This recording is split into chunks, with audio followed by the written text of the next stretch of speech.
people know the power of television testimony like Philip Schofield. For more than 40 years, he has been central to our national life. But last week, he left his job on This Morning on ITV amid a blaze of headlines and allegations. In response to newspaper inquiries, Schofield has now admitted that he had an unwise but not illegal relationship with a younger member of staff This Morning. The younger man was 15 when they met, but 20, Schofield says, when the relationship became sexual. In the past week, there has been an avalanche of newspaper stories and social media speculation and abuse. Now, Philip Schofield wants to tell his side of the story, and I want to ask him some questions on your behalf. Philip, thank you for speaking to me and to the BBC. You've had quite the week. How are you?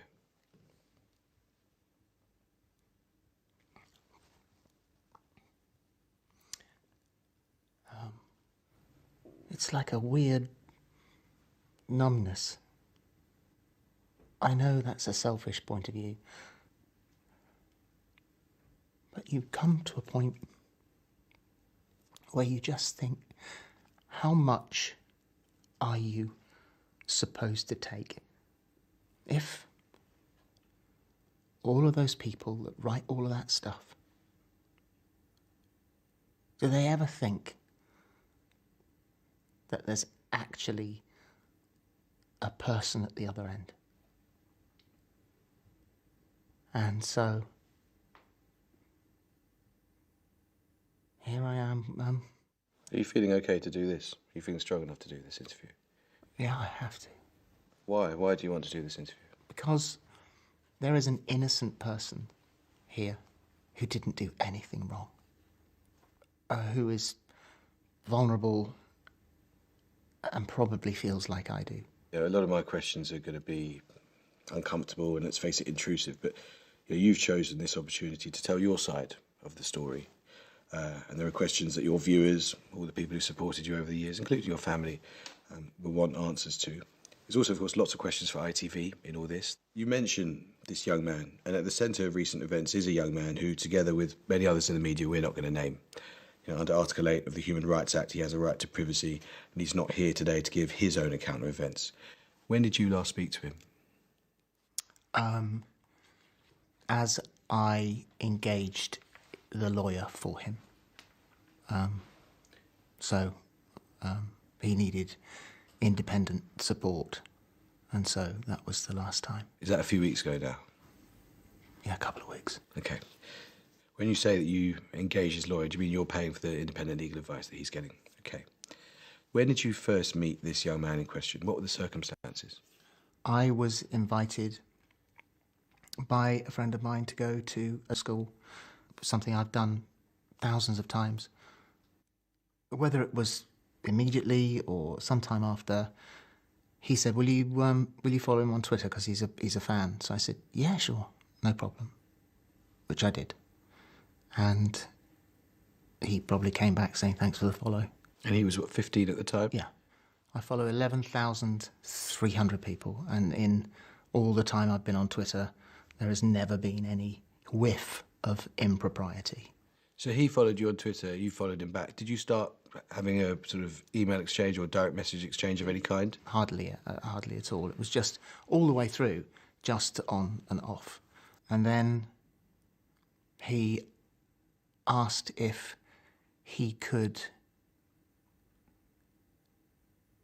visit the studios, work experience type of thing. I said, well, you come down and have a look for sure, which he did.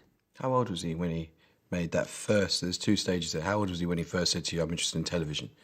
Was he 18 by that point? 19 then, I would think. He was 19 by then. And then when he said, could I come and have work experience, he would have been older than 19. Well, just a more or less about the same time, because I'd organised it. And what did he ask you for? So he asked you for work experience and you said, sure, come and have a look? Well, I've done it all my life. I'm best friends with the people who got me into television. And I've always believed in paying it forward. And so that was my, it's just didn't think about it, just did that. When you look back now, if you were to look back at those messages now, is there any sense in which you were flirting with him? No. I've been 41 years in television. You know, nothing like this before. You know, no accusations. I mean, this is all, you know, accusations. Which is why I want to put them to you. And so if you're honest now, again, brutally honest, if you think back to that, because a lot's happened since then, it's a long time ago, but if you think back to those initial interactions, was there any element of it which was sexual? No. So there'd been a period of several years when you didn't meet him? Yeah, I hadn't seen him. And then when you met him in person, was there a little moment of sexual attraction then even? Absolutely not. Absolutely not. Okay, so to be absolutely clear, how old was this young man when you first had any kind of sexual contact with him? 20. 20. Because I mean, this is obviously the nub of it, and for the record, and to put speculation to rest, let me ask you directly, did you have any kind of sexual relationship or sex with him when he was underage? No, God, no. I think that is, you know, and in my statement, it says, you know, consensual relationship, fully legal. I mean, that was approved by both sides. You know, that's no. And then when he got work experience at This Morning, so he's 20 years old at this stage. He's someone who's come in. Well, that was, I think, by that stage at 20, he came in for a visit. We went out because he was going to be picked up. I was worried that he might be on his own. So I said, well, we'll wait, let's go have a bite to eat. It wasn't a meal, it was just waiting for someone to pick him up. So it was, you know, don't worry, you know, don't go out there on your own and be picked up. So at that point, you weren't in any kind of a relationship? No, God, no. Right, okay. How long after that, was it that you had the beginnings of a sexual relationship with him? He'd been working at the show for a few months. And we become mates. We were mates. You know, around the studios, you hang out together, you know, you chat to each other, that sort of stuff. And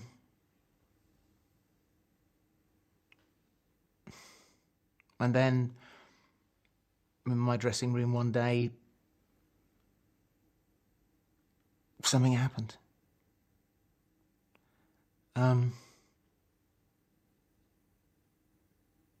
Which, you know, obviously I will regret forever, for him and for me, mostly him. But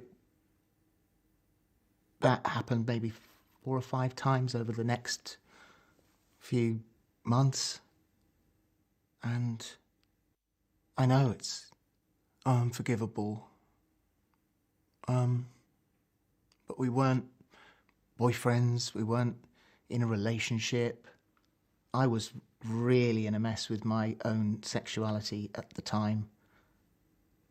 And it just happened. How old was he at this stage? 20, 21. And how else were you trying to help him? What else were you doing to help him with This Morning? Did you help him in terms of getting a show reel? Did you help him meet people? Because he had a lot of access. I did a show, I helped him, and I think that this might have been before there'd been any contact. I helped him put his show reel together.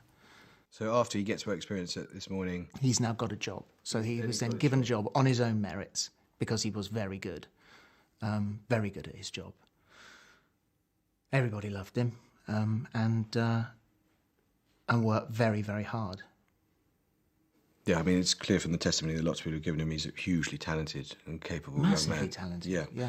Just before we get into the relationship and what happened after that moment in the dressing room, if we go back, because you were very specific in your wording in your statement about how the relationship was unwise but not illegal, and the question is of legality centres around your relationship with him before he was 18. Just be really clear, your relationship between when you met him when he was 15 and then when he was 18 was occasional direct messages, no pictures of each other sent to each other, occasional direct messages, and you would say that that wasn't really flirtatious at all. Just work-related, just, you know, career advice, career help. And no sort of sexual forwardness at all in any of that stuff? Okay.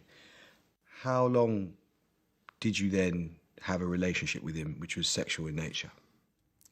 as I said, it probably happened 5 times, maybe 6 times, but nothing more than that. So when did your relationship with him end, and why? I was, at the time, really beginning to get into a very poor mental state with my own sexuality, and I thought that was bad, nothing like this. And I think it just sort of drifted. I mean, we still stayed mates. We were still mates, still stayed friendly. And I got him work, because obviously, you're living in London, you're struggling. And I got him runners' jobs on other shows that I did because he was a very good runner and a mate, and someone that you know. It's always nice to have a team around you of people that you know. And did you ever tell Holly Willoughby?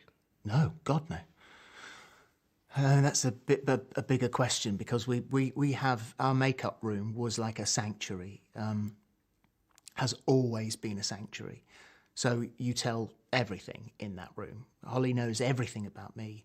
I know everything about Holly, all the team that are in there. When the door is closed, then that's the sanctuary. And it is a wonderful, wonderful environment, and something that I will miss deeply. And Holly, I don't know whether Holly ever asked me. She might have done, but I would have denied. Holly did not know. Nobody knew. And this has been the cataclysm of the lie, is that, a lie, it starts in a denial. No, gosh, no, not at all. And then the rumour came out, rumour started, and then you lie. You've had a workplace fling, and you lie about it. And a great many people would have had a workplace fling and lied about it. And I fully appreciate there is a massive age gap, but that happens in life as well. So you didn't tell anyone, but I wonder if people asked you. As you say, there'd been rumours for years and years and years about not only whether or not you were gay, but also about your relationship with this particular young man. So did anyone on the This Morning team ask you whether you were gay or in a relationship with this young man? Nobody ever asked me about being gay. But people asked you about being in a relationship with this young man? When the rumour got bigger, then we were both asked. And people would say the circumstances are as follows here. You met someone who was a child, you were in a position of power over them, you used your power eventually to give them something they craved, which was a shot at a job in the media, you nurtured a relationship, and then that relationship became sexual. And they might ask, what's the difference between that and grooming? Well, I would say that the initial list of things was not right anyway. Tell me, why? Because it was a totally innocent picture, a totally innocent Twitter follow, of which I follow 11,400 people, and then it was a completely innocent backward forwards over a period of time about a job, about careers. You do that. What's wrong with that? What's wrong with talking to someone, no matter what age they are? Does that mean that if you're following anyone on Twitter that you absolutely don't talk to anybody else, or you don't give advice? So I disagree with the summation that you just gave, because that does paint a very grave picture. In which case, why do you say it was unwise? Because you're clearly sensitive to the power differential, and you're clearly mindful of the dangers of abuse of power. The brief communications backwards and forwards, up to the point that he came to work on this morning, I think was just chat. What was unwise was the fact that it happened. And that was a very, very grave error. Now, it was consensual, but it was my fault. Why? Because I shouldn't have done it. I shouldn't have done it. It is entirely my... He's an innocent party here, and I appreciate, how, there is a moment, you have a moment, there's just a moment. But he is entirely and completely innocent, although it was consensual. I was older. I should have known better. I shouldn't have done it. What specifically do you feel that you did that was wrong? I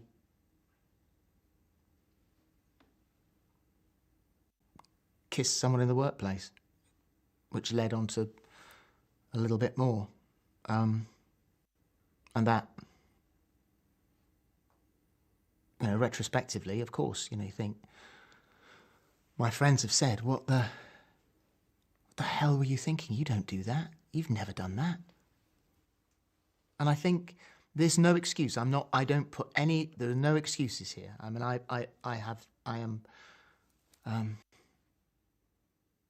it's my fault. But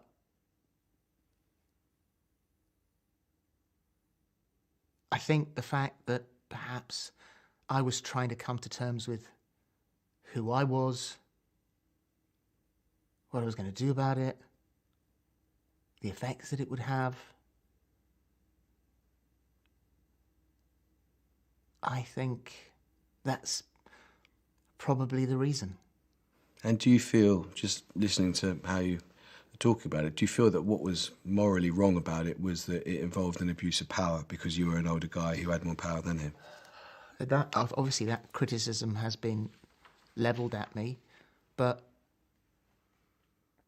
I've never done that in my whole life. I've never abused my power anywhere. I'm not a bully. God, you read the things that you're supposed to be. I don't lord it around TV studios. Everyone is a friend. I've gone through all of this time. Most of the messages I've got are from people that I work with saying, "Oh my God, I can't believe they're saying this. I mean, we love working with you." I snapped once around about the time that I was coming out. I snapped at one of our producers, and after the meeting, I immediately got up, went to her, and apologised. It's not me. I don't do that. I'm not rude on the studio floor. I don't bully people. I don't lord it around. We're all a very, very on one level team. And that's been the important thing for me in 41 years of television. I can see how extremely concerned you are for the welfare of this young man. Did you love him? No, we were just mates. We were mates. Do you know if he has signed an NDA, a non-disclosure agreement preventing him from speaking? No.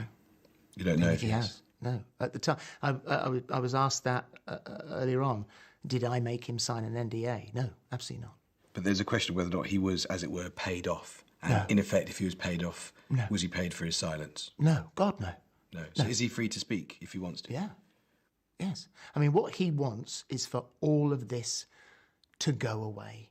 He wants a quiet life. He didn't want any of this to happen in the first place, and I'm sure he completely regrets it. It was my fault, so he has nothing to regret because it was my fault. Has there ever been, or is there, an injunction or any sort of NDA preventing media coverage of your relationship with him? No, and that was that was one of the things when the rumour started, and then when it came to light, and obviously both of us said, "What the hell is this?" I don't know. I said, "Well, it'll go away. I'm sure it'll go away." And then it started to grow legs, and it got bigger and bigger. It was said there was a super injunction. It was said I'd got him fired or moved on. All completely untrue. You work in television. You know the way the process works. No, you can't have someone moved on without it going through a whole team of people, the line of command. Why would this happen? I actually spoke to him the night before, or texted, either the night before or the morning of I came out and said, I'm going to come out tomorrow. And he said, "Oh my God, amazing. God, that's brave. Well done. I hope it goes okay." So, he knew about that. He was never gonna out me. We were still mates. And I think at the time it was written that the Sun were going to out me. Well, A, they weren't, and B, that's illegal. So all of these things started to grow. It got bigger and it got bigger and it got bigger. It's been said that the Sun had a story. They were approached in, I think, November 2019 by the journalist Dan Wootton, who said he had the story that you were in a relationship with this young man, or had been in a relationship with this young man. And the Sun knew about it, but there's a claim now, which I want to invite you to address, that the Sun knew both things. They knew you were gay and they knew that you'd had a relationship with this young man, but they decided not to do the story about you and the young man in return for the exclusive about you coming out. Oh, God, no. No. No, no, no. No, no. Absolutely categorically untrue. We had massive meetings about...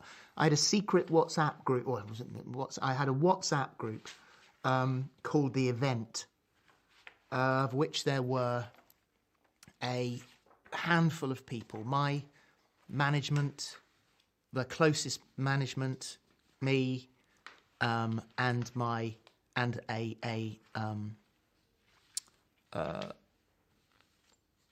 guy who's a sort of a media lawyer type of thing, trying to figure out the most elegant way to do this. Holly and I had lunch, and we're trying to figure out what was the best date. And then I was advised, when you do it, obviously this is going to be, it's going to be big news, you should really have an interview afterwards. And it was suggested to me that, you know, the Sun would be the paper to go to. Okay, so let me put directly what Dan Wootton says that you can debunk if you wish to. Dan Wootton said, he now works at GB News, a decision had been made for the newspaper to have a closer relationship with ITV, and as part of that closer relationship, the Sun was offered ringside seats and an exclusive interview for this coming out announcement. As a result, obviously the Sun, wouldn't run a story about the young runner. It was prompted by Philip. That is categorically untrue. And I've got to say, there are a great many things that have been said that are categorically untrue. Now, I have nothing against Dan, and now I've actually brought myself down to a far, far greater degree than you could ever have done. I have brought myself down. I am done. I have to talk about television in the past tense, which breaks my heart. But it continues, and it is relentless, and it is day after day after day after day. And if you do that, if you don't think that that is going to have the most catastrophic effect on someone's mind, what do you want me to die? Because that's where I am. I have lost everything. My girls saved my life. They said last week they haven't left me for a moment. They've been by my side every moment because they're scared to let me out of their sight. What is that like for a daughter to have to go through something like that? And they said to me, don't you dare do this on our watch. We're supposed to be looking after you. And if my girls hadn't been there, I wouldn't be here because I don't see a future. And so how much do you want a man to take? And are you truly only happy when he's dead? And this is how Caroline Flack felt. And it didn't stop. And I know I've done something wrong. I know I've done something wrong. I've owned up to doing something wrong. But a friend's texting me this morning saying, mate, this is relentless. When is it going to stop? What's the agenda? When is this going to stop? Someone said, you're being treated like Jack the Ripper. And I haven't looked at a single thing. That would be the final push. I haven't looked at a single newspaper item. I deleted all the apps. I took my notifications. I haven't looked at my phone or looked at the news, but people, well-meaning people, come through to you and can't believe this has just been said. Can't believe you've been painted out to be this person. We know you. We love you. Please love the person that we know you are. All of those things. But still it comes. Still it is utterly relentless. Uncontrolled. Online. Why is all this coming out now, Philip? What was the catalyst? What changed? It got too big. The lie got too big for both of us. It just got enormous. It was growing and growing and growing. And it crossed over from online to mainstream news, and that had to stop for his mental health. It had to stop. ITV's position is that they've only put out one statement about all this. They say they investigated allegations of an improper relationship, and they were told by both you and the young man that there was no relationship. In retrospect, was that investigation a sham? Because it clearly didn't get to the truth, did it? I think if you have two people who are lying, then what can you do? But what did that investigation amount to? I mean, was it just a phone call to you and a phone call to the young man? Was it sort of a proper sort of independent? I think he was asked. He was asked quite a bit. I was asked a couple of times. So you know, it's and it wasn't formal. But yeah, I mean, I think, bearing in mind that there were two people who were absolutely intransigent in their denial, that it would have been pretty hard. And so did you coordinate your responses together to make sure the lie didn't get out? No. He lied independently, you lied independently. He didn't ever want his name out there. He just wanted it all to go away. But some people are saying, have said, that it stretches credulity to suggest that people at the top of ITV wouldn't have known about your relationship with this young man. It was pretty well known that the two of you were close, and people had specifically raised this with the bosses of ITV. And people say it's quite a short journey from that to saying they should have done a proper and more thorough investigation and they should have got to the truth. Isn't that a reasonable thing for people to say, given we're talking about abuse of power, potentially, given we're talking about workplace culture, in an era where workplace culture is under the spotlight as never before? Yes, yeah. They should have, okay. Yeah, yeah. And you've been very clear about something else which you want to correct, which is, let me ask you directly, did you speak to anyone at all at ITV about moving this young man onto another programme? Absolutely, categorically not. He was a really good colleague, runner, like very good. And so he applied to go to Loose Women and got the job entirely on his own merits. And I can remember him coming to me and saying, "Mate, I'm going to Loose Women." I said, "That's fantastic. That's so the brilliant." Suggestion that ITV moved him to solve a problem that they had festering on this morning is untrue. I do not believe there is any truth in that at all. Okay. Dame Karen McCall, I don't know if you've seen, given you've turned off all the apps on your phone, but she's told staff at ITV they've instructed a barrister to carry out an external review of the facts following your statement and departure. Will you comply with that external review if asked? Yeah, yes. Okay. When, in February 2020, ITV investigated whether you were having a relationship, they failed to get to the truth. When Dr. Ranj Singh, who's a regular guest on the show for many, many years, made a formal complaint to the bosses of ITV about toxicity on This Morning, which I know we should discuss, they appointed an external independent advisor to do a review who found, and I quote, "no evidence of bullying and discrimination."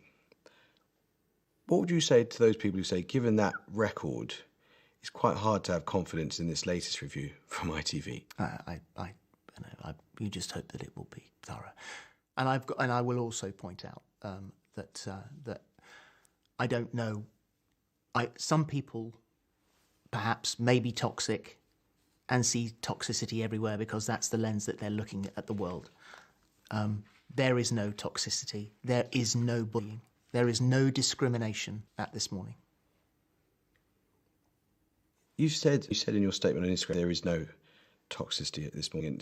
It's clear listening to you that something you really want. You're clearly very protective of a programme that you worked on for 20 years, and understandably so, because that programme's reputation has taken a very severe. If there is toxicity at This Morning, Ranj Singh a formal complaint at highest levels of ITV about some particular individual's behaviour, and as he described it, the environment at This Morning, why would former staffers be contacting Eamon Holmes, who I know is not running to be president of your fan club at the moment, but why would former staffers be contacting him to say that they signed non-disclosure agreements to, quote, power abuse? I mean, that's... I'm obviously unaware of any of that. I mean, all of that goes on else. All I see is angry shouting about on anymore. So why do you think, you asked a moment ago, what it is that want to see? They're seeing you lose your job. They're watching you now suffer. Why do you think lots of people do seem to have it in for you? Are you toxic to them? God, I hope not. I know I know what the issues are with two principal people who I wish, I don't like toxicity. You said that, to the best of your knowledge, the young man you had a sexual relationship wasn't moved to loose women on anything other than his own merits. He was moved there because of his own, he applied and got a promotion, and that wasn't a cultural sort of cover-up by ITV. You've also said that, to the best of your knowledge, he hasn't been paid for his silence, he hasn't signed a non-disclosure agreement, or there hasn't been any sort of injunction. But I guess the other allegation or accusation that we made of ITV, they can respond next week, interested to know what you think, is not just that they displayed poor management, but it's that they allowed a culture of toxicity to develop it this morning, but didn't do anything about it because the presenters were untouchable. It was all about keeping Holly and Phil happy. I think it is utterly untrue. From my point of view, and I think Holly would say exactly the same thing, that is utterly untrue. If there was toxicity between, two members of a team that I was completely unaware of and they had beef with one another, then, that's nothing to do with us. The programme that I love and the programme that I left, I have never seen that from my position, or heard it, in fact. When did you last speak to Holly Willoughby? I WhatsApped her on the day that I put the statement up, and I said to her, I know you can't reply, you're probably not allowed to, but please know that I am so desperately, desperately sorry. Did she reply? No. How would you characterise your relationship with her now? Is it broken? I adore Holly. I mean, I've always adored Holly. She's my TV sister. And I, from my point of view, no. I don't have a problem with Holly at all. What would you say to her, given that she's doubtless listening to you now? What would you say to her about, maybe publicly, that you said privately, about how you'd like to apologise and your hopes for mending that relationship? I would say to everyone, I would say to my family, my friends, my work colleagues, the public, to ITV, to my management company, to everyone that I lied to, I am desperately, desperately sorry. But principally, I would like to apologise to him, because it may have been consensual, may have been fully legal, but I shouldn't have allowed it to happen. And that was a grave, grave error on my part. And I know that because of that, an absolutely innocent person is being persecuted. On one particular point of fact, Eamon Holmes has suggested that there were taxis from your apartment to the studio, which this young man used, and that those were probably paid for by ITV. Did he frequently get taxis from your studio? He didn't frequently come to my flat. He came to the flat once. To my recollection, he didn't stay over. He said he was passing and he was going to come in for a beer. So the idea that he regularly got taxis from your home to ITV studios? Utterly untrue. And also, I don't have an ITV car account. Presenters don't get that.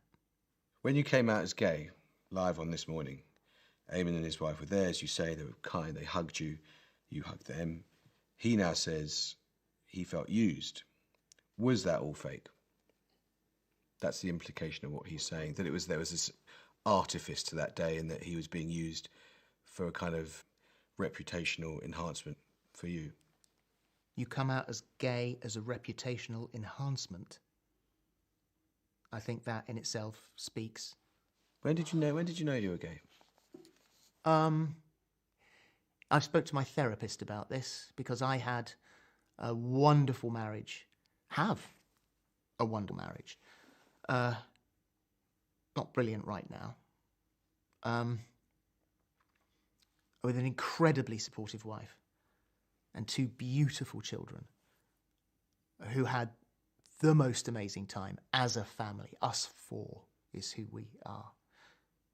And something started to trip me up, and I couldn't figure out what it was. And my therapist has said, you can become aware. Things change. And over a period of time, it was a kernel, and it grew bigger and bigger and bigger and bigger until I was really mentally struggling and like deeply mentally struggling. And my relationship with my colleague coincided with that moment.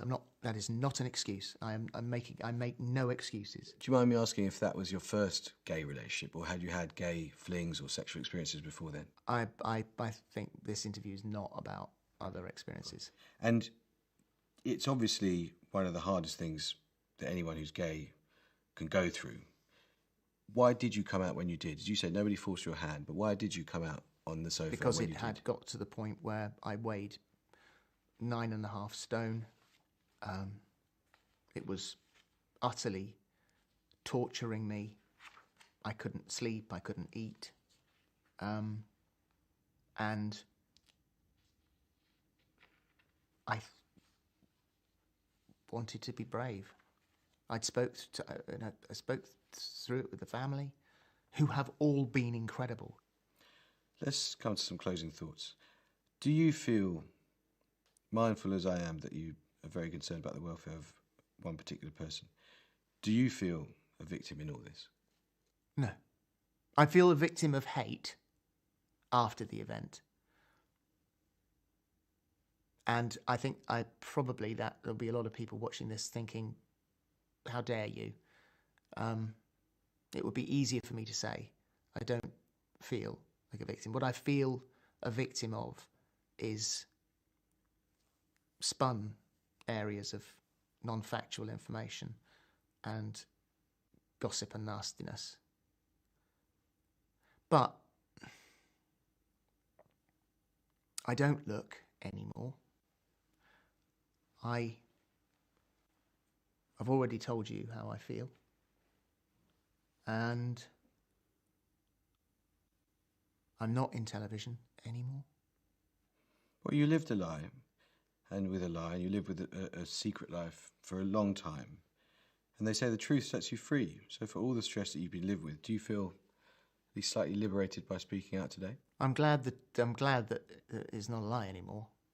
But if I could have taken the whole full brunt of this without an innocent man being hauled alongside, then fair play. But the fact that an innocent man, his friends, his family, the association is questioned. You know, everything has been questioned because you can say anything online. Well, there are a lot of lies on social media, and there are a lot of lies about you. But I've got to ask, there are people who'd say, given he lied and lied in the past, why should we believe him today? Well, I only my friends and family need to worry about that, because you don't have to worry about what I say anymore, do you? I'll just be saying that to the garden. Have you been abandoned by a lot of people that you were close to? Yes, but interestingly, I have also. It's been a very fine mesh of friends, and it's interesting to see who came through, and it's also interesting the new friends I've made, because there are a lot of people who I've never really spoken to in my world, who have reached out and been amazing. And one very prominent public figure phoned me the other day and said, I wanted to check that you were okay. I have never seen such homophobia in my life. Why do you think this coverage has been homophobic? So if it was a heterosexual relationship, then, you know, it would have been a bit of nudge, nudge, wink, wink. If it's a gay relationship, then suddenly it raises eyebrows. It's wrong. It's wrong. People do find each other attractive in different age groups. I mean, it does happen, you know, but it's the mere fact that this is so gigantic. And I appreciate the workplace and, you know, and the history. I get that. But it's the fact that it's, you know, it's so massive. It's predominantly homophobia. Is this the tip of the iceberg? Are there more allegations and revelations to come, or as far as you're concerned, is it all out? It was my biggest, sorriest secret. Where do you think your career goes from here? Nowhere. What do you want to say to you were brandishing your wedding ring, and I'd read that you had separated. Are you? We are separated, but we're very much together. What would you like to say to her? Oh my God. Can you imagine how difficult that conversation was? Well, perhaps this one's slightly easier. She's not here, so you can... No, I mean, I will never, you know,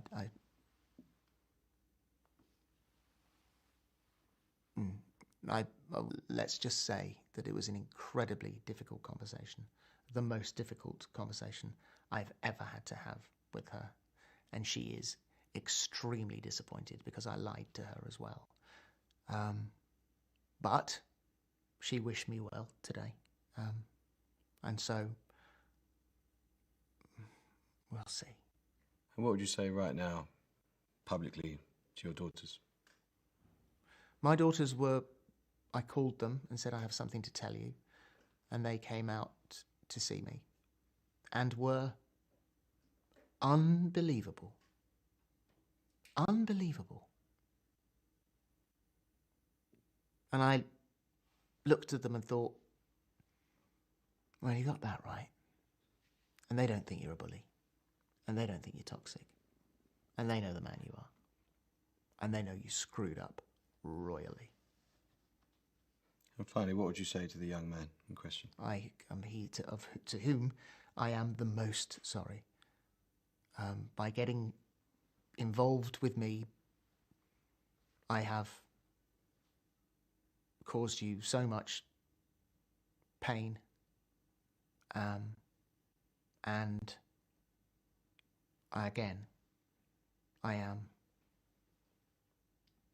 I'll never forgive myself that I made a bad judgment call.